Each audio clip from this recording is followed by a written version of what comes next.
Hello and welcome back to the Specialty Produce Corner. My name is Chris Casson. I'm the chef here at Shamrock Foods, and today our focus is going to be fresh pomegranate seeds. Now, many times you'll see pomegranates in the grocery store. They're typically a little larger than a softball. They're red and they have a flowering end on them. Most people are hesitant to pick one up because they're not sure how to use it or how to clean it, because it's ultimately the seeds inside that you want to eat. Now, the pomegranate originated in what is today's modern-day Iran. And then it transferred over into many of the Mediterranean-style countries, as well as over to California. Now, if you are familiar with Spain, there's a city there called Granada. Well, these were once called Pomegranate, which means the apple of Granada. And the city was named Granada after the pomegranate seeds during the Moorish period. So there's a lot of history that goes back to the pomegranate and its progression through time.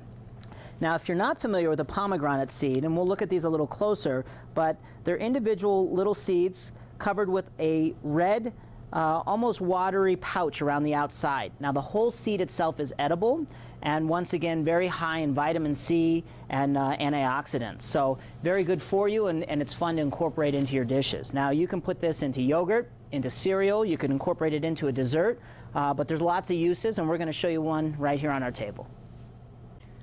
So what we're going to show you here is actually a very simple salad, something you can make at home. We're going to start with a couple different types of lettuces, and we've got some chopped romaine here, which is nice. It's very crunchy. And then some Bibb lettuce, just to give it a little bit different texture, and we'll mix those together. Now, the pomegranate seeds, as I stated, they all are separated out, like you can see here. They're all very vibrant red, so they add good color to your salad or whatever dish you put them in. Since these are already cleaned, you don't have to worry about what's called the membrane, that little white part that attaches the seeds to the fruit.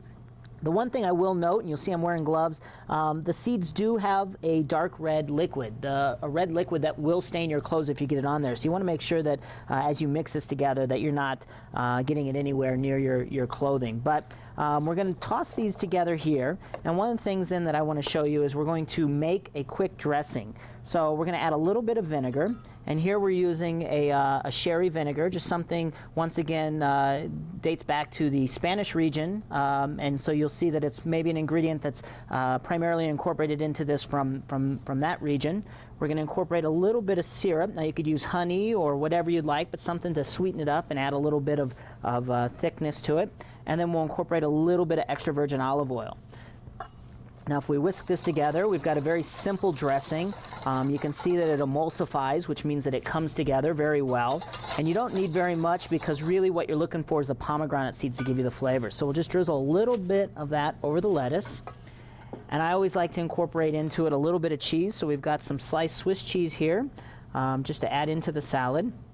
We'll give it a quick little toss. And then as you plate it, you always want to make it nice and high, make it look like it's a nice big salad, and you'll see that all the pomegranate seeds then sit in the bottom of the bowl. So you're going to want to go back in, grab those, and then use them to decorate the plate. And you can see it's a very, very colorful plate. Even though the greens are primarily green, you're getting that nice, vibrant red pop from those seeds, and it's a fabulous flavor. So I hope you enjoyed this version of the Specialty Produce Corner, and we'll see you again next week.